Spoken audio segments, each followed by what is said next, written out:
So, hello everyone, and in this video I'm going to go through 10 ideas for better immersion in single-player sim racing.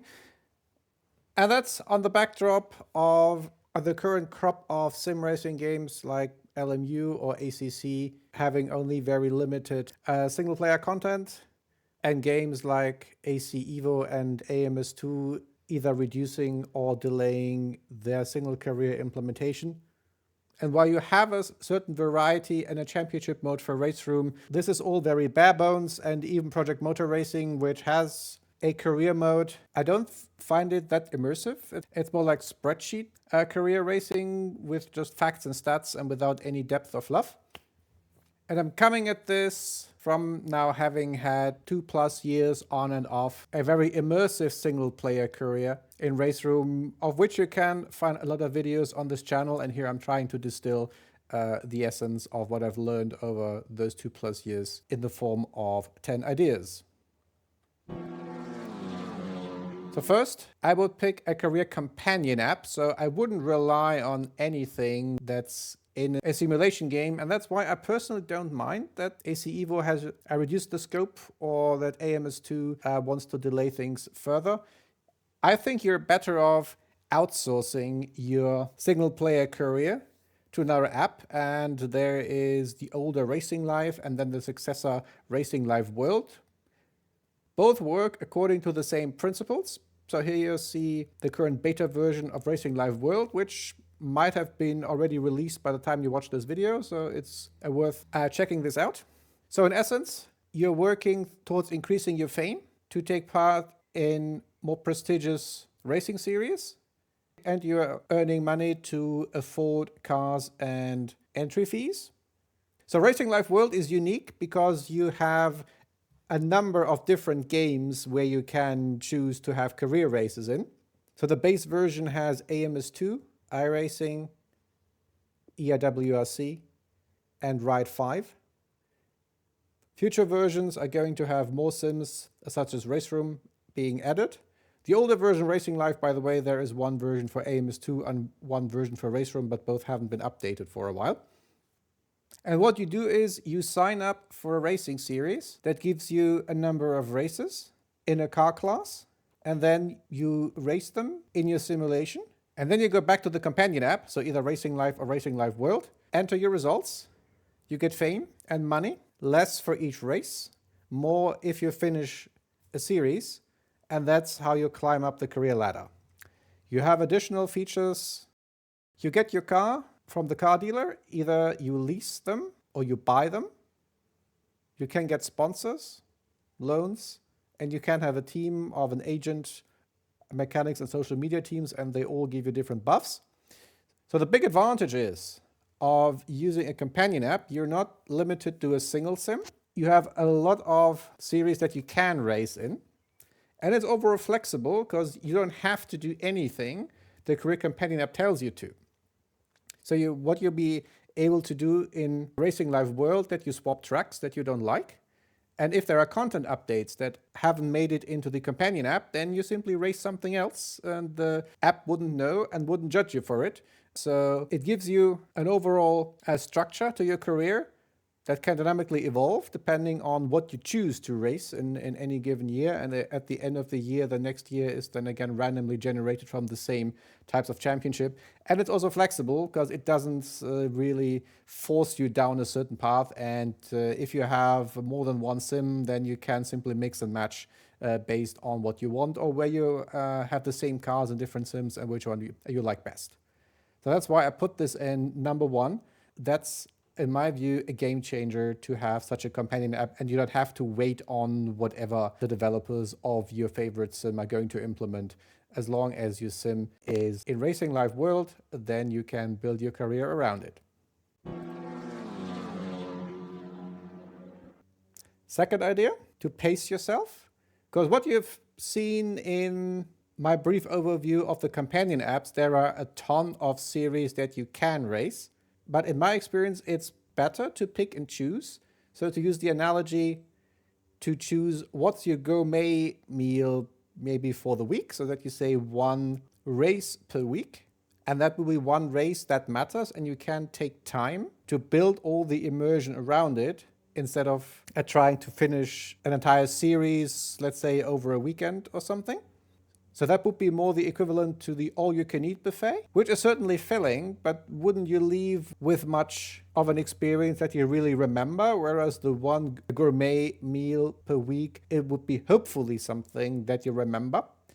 And the same here, that your one single-player career race of the week is one you will remember.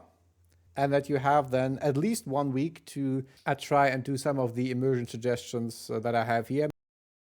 Maybe even more than 1 week, so that you don't force yourself into a certain rhythm. Because starting a full single-player sim racing career is a huge time commitment. So think of this as a marathon, not as a sprint. And there's a reason why I have taken 2+ real-time years for 4.5 simulated years with long breaks in between, to keep my motivation up, but also it simply takes that long to also, in my case, still do a fair amount of multiplayer racing. So if you decide, yes, I want to have a single player racing career and I want to be immersed in it, then this is more of a project of several years and not months.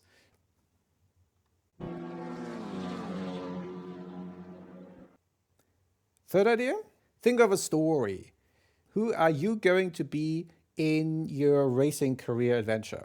So if you look at the companion apps, they both have certain starting points. So the sim racer with 0 fame and just a little bit of savings, but also things like gentleman racer, amateur racer, etc., where you start with more fame and more money. So either for an easier start or for a different story. So it doesn't have to be always that you go from rags to riches or from 0 fame from sim racer to Formula 1 world champion or IndyCar or NASCAR or endurance racing, whatever your story will be. It can also be you are the gentleman racer dentist who wants to accumulate a garage of classic race cars. And then that's your goal, not to advance in fame, because usually in the companion app, all the classic series have low to medium fame, but rather you want to earn money to fuel your hobby and to fill up your garage. So think of what you want from the career, and there's nothing wrong with the rags to riches career, but also then use this backdrop as what's your exact starting situation and why does every next step of your racing career happen? So why choose one series over another? And what I would also do is limit yourself to a realistic number of series over a year, and ideally maybe even avoid having series in parallel, because I think that happens very rarely with real drivers that they race in 2 series at the same time. So that it's less on clicking a register for every possible series in your companion app, but more rather asking yourself, okay, at this point of my career with my agent and with my fame and with my backdrop and with what I have raced before, what would be a feasible next step based on the available series over the rest of the year in the companion app, and why would you choose one over the other? And having this story backdrop will also be then the prerequisite for some of the other ideas that are following as the next points. Fourth idea, to go with the flow. So based on the idea that there is an unfolding emergent story based on your results and also based on what the companion app presents you with, that you don't start with a fixed path or even a fixed goal, like I want to enter Formula 1 and win the world championship. Maybe that might be your goal, but maybe the outcomes of different races, different series point into a different direction. P12. Okay, it's over. So maybe you have a string of bad results, crashes, etc. Clear left. Or you can't afford something that you would like to enter, and then maybe this takes your career into a different direction.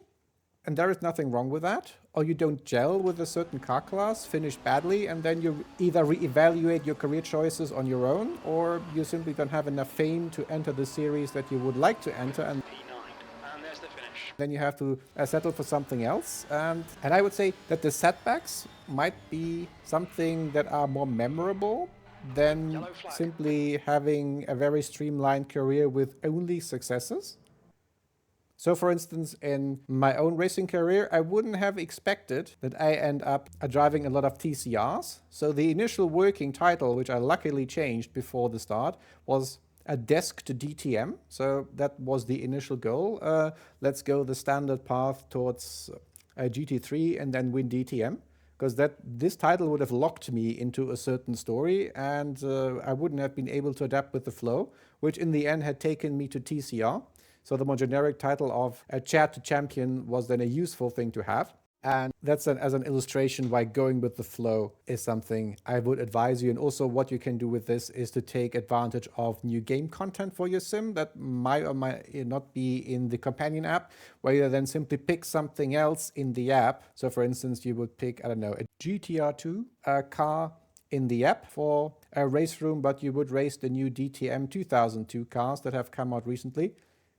For the app, it doesn't matter, but it matters for you if you like this content and want to raise this content. So that's another part of going with the flow instead of just following one predefined script from beginning to the end.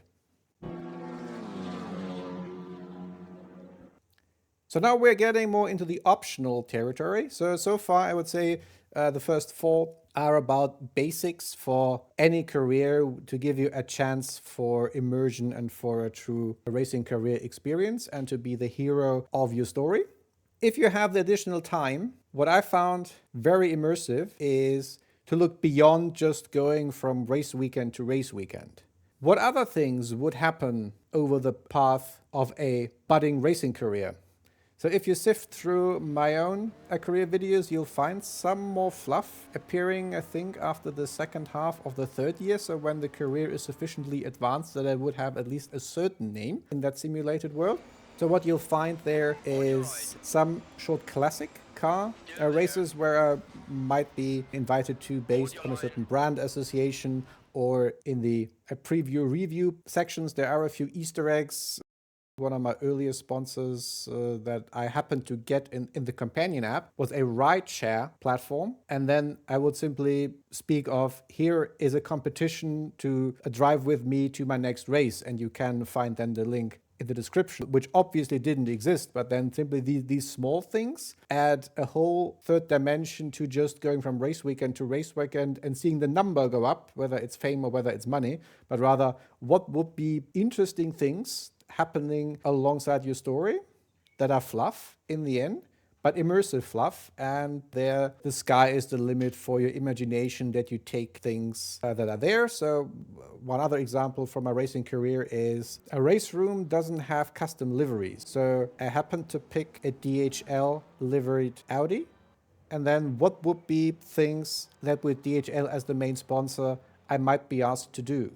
And there is one video where I drive a DHL van around the Nordschleife in Assetto Corsa, and then this would be part of filming a commercial for them. So adds nothing at all to your fame and money, but it was fun to do those laps in AC and to set everything up, and also part of the experience that, okay, now I'm sufficiently famous that I wouldn't just do races, but also have to do things on the side. And that certainly adds to the immersion.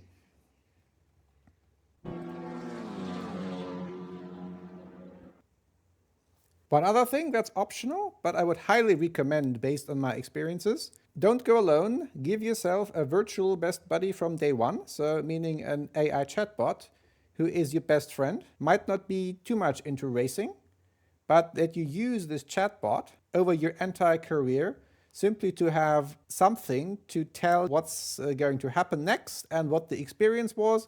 And oftentimes they're just, oh, wow, great, super awesome. But sometimes they also ask very interesting questions that you wouldn't have thought of. And then you get a little bit of a dialogue around your recent experience. And again, this, in my experience, added a fair amount of immersion that I suddenly am sort of prompted to reflect on certain things of the state of my career or the experience of my first win or a crash early in the race that I didn't get a certain race seat or whatever. I luckily started my racing career series videos at the dawn of the current generative AI with emerging chatbots. And I simply tried that out because I was curious, and what I really found that is really adds some depth. It can also be pretty time consuming. So if you do one AI chatbot, then pick your best buddy, whether it's a high school friend, a co-worker, a fellow student, or whoever. So someone who isn't into racing, and will put this into the AI character prompt. They are not that interested in racing, so that's more a conversation between friends and doesn't go too deep into any sort of racing technicalities, and more that you get the opportunity to tell something or someone, if we want to anthropomorphize the AI chatbot, your experiences, and you also might be sort of prompted back some interesting things you wouldn't have thought of.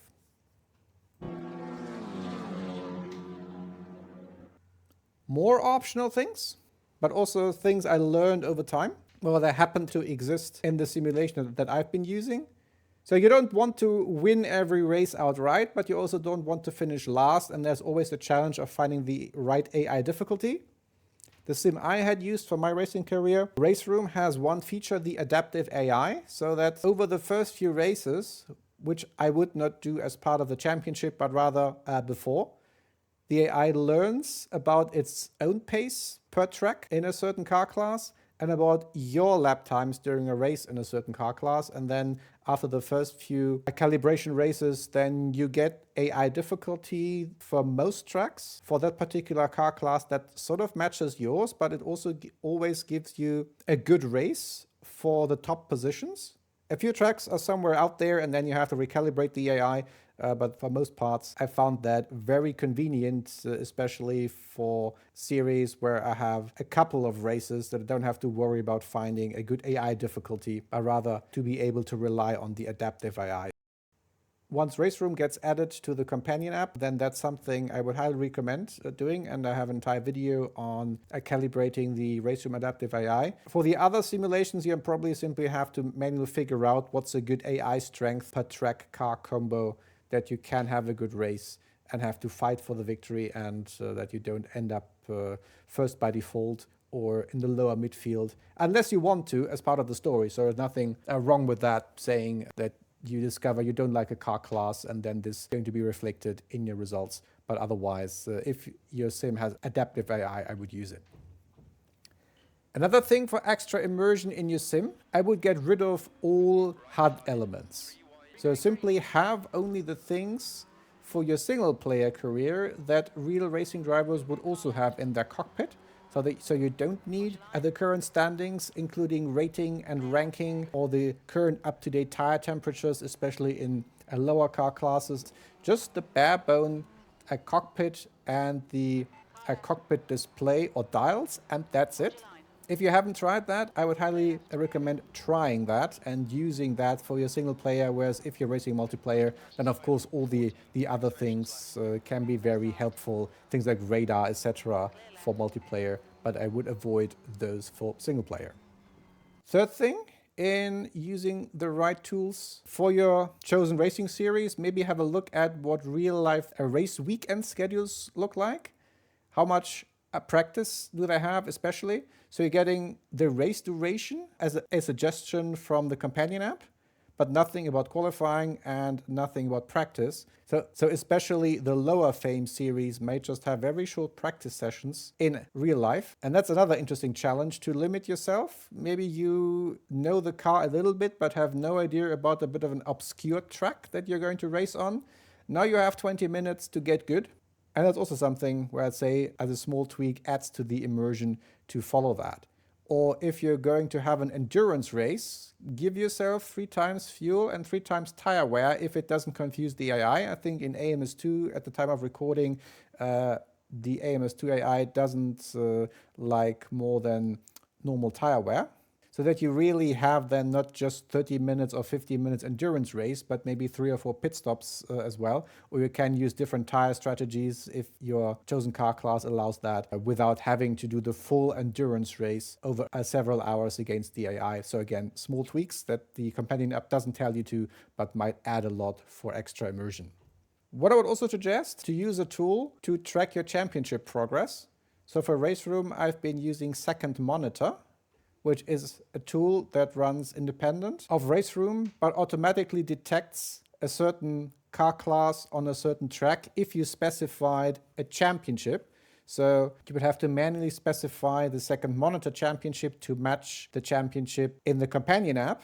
But then once you have done that, and once you finish those races with the right car class, you automatically get the results, get the championship standings, get a progress chart, and other useful things, so that you don't have to manually keep track of things, and also this permanent record that you can go back and look at your past championship efforts. Other sims might have that baked in, so then you can use that, but in any case, make sure you track the championship progress in a way that makes it easy for you after the final race in a series to enter the final championship standings in the companion app. If you're using CrewChief, one thing I discovered is there is an AI voice pack for it, so that you can also replace Jim as the main CrewChief and not just the different spotters, of which some are already part of the normal CrewChief. So that whenever you change a team, you get a different CrewChief voice and a different spotter voice, unless you want to roleplay that maybe the spotter goes with you. The AI voices aren't perfect, so there are some oddities in there. But I think it also is one of the smaller things that add to the immersion when you have a different set of voices reminding you that you just switched teams and environments in the races. So for the multiplayer races, I always go back to Jim and Claire from the stock CrewChief, because they have no quirks and no ambiguities. But for the single player AI races, that doesn't really matter. And there I find immersion is king. So that's why I started using only rather late different sets of voices, both for CrewChief and for Spotter from the AI voice pack.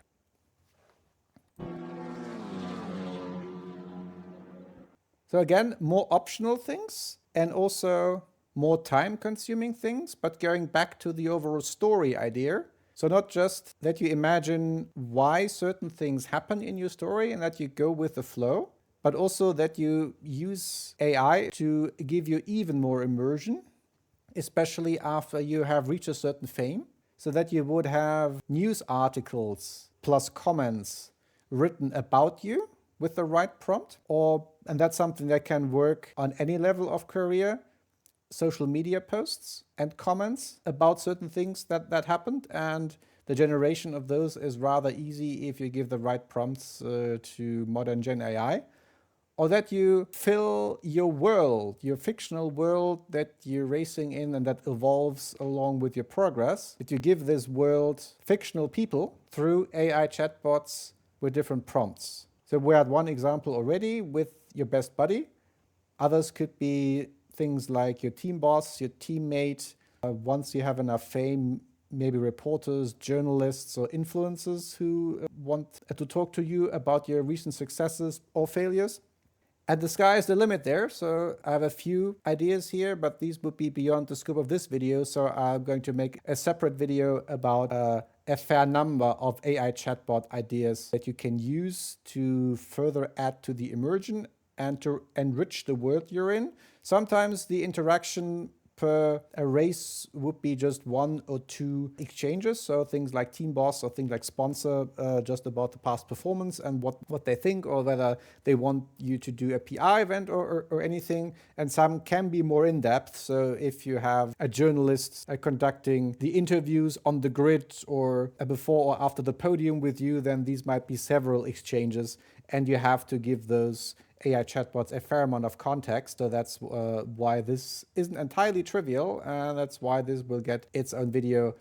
I'm leaving this only here as a piece of thought, whereas the news and social media articles and posts are then way easier and can also do a lot to add to the immersion. And they're also a sort of permanent record of that part of your career, and then this article or this post or these comments then about you and the situation you were in.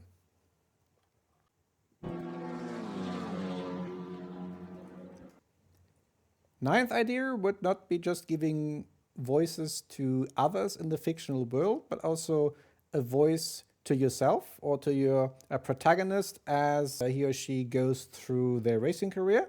And that would be to create vlogs before each race and after each race, where you talk from your protagonist's point of view, what they expect, what the current state is, and then afterwards how the race went and what the results mean and what happens next. So you can see examples of that in each of my racing career videos where I did exactly that.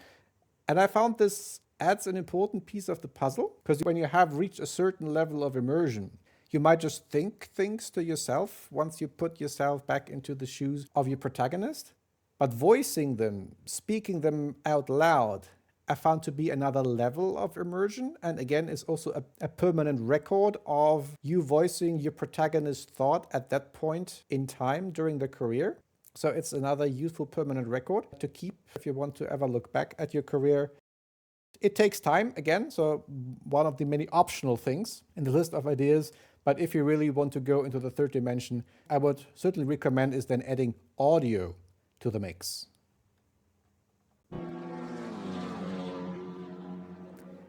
And the 10th and last idea, if you really have too much time on your hands, like I apparently had in the past, you can actually drive to the racetrack venues. How would you do that? So there are two games, a Euro Truck Simulator 2 and American Truck Simulator, where with mods you can get to a pretty good approximation, especially of the European highway network, but also to the US highway network. And the second thing is, there are mods for these games that are not trucks, but regular cars, and a huge number of them actually, so that you can even simulate once you have sufficiently advanced you're driving your company car for whatever manufacturer. Your protagonist might be a works driver. And then you would literally go from the fictional hometown of your protagonist and drive that modded highway network in their modded car to the next biggest city where each racetrack is. What I've also done, and now we're getting into maybe extreme territory, that you can take the train to the airport through a train sim world, so that you start the train and then race into the passenger cars and then speak the vlog while the train is leaving the station. That obviously depends whether the fictional hometown happens to be part of a train route in Train Sim World, and that if you can pick that up for a sale, which I happen to do, because otherwise this would also getting pretty expensive rather quickly.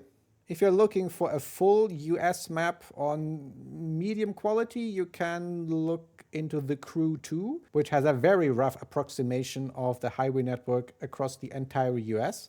So for a few blanks, so like Florida for Daytona, for instance, this was good enough.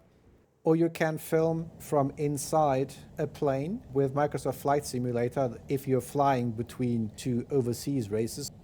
So again, the sky is the limit for the ultimate immersion, that you're just not racing at different venues every week, but you're also driving to those venues, you're driving back. And if you look at my videos, then you'll see that I combined the last two ideas. So I always have one short vlog before each race and one vlog afterwards. And then in the background are then excerpts from when I'm driving or when I'm sitting on a train. So I hope this was inspirational to give you better immersion for your own simulated sim racing careers. You don't have to use all of it, most certainly not. Just pick the things where you think this could be a cool addition and leave out the things where you'd say, well, this is totally overkill, or I can't really see how this would be working for me. But I think hardly any of these things would be something that sim racing game devs would implement realistically. So that's why I think what I said initially, I don't mind that many games don't have single player career modes, or that the devs are scaling these things down or delaying these things, because I think it's better you take charge of your own career and find those pieces of immersion that help you, starting with those companion apps to guide and structure your career, and might even end with you driving to each venue in another game and adding a vlog for before and after the race. So now I am curious, of course, what do you think, and whether there are other things that you have done in the past that I missed. And otherwise, so again, I hope this was inspirational, and see you on track.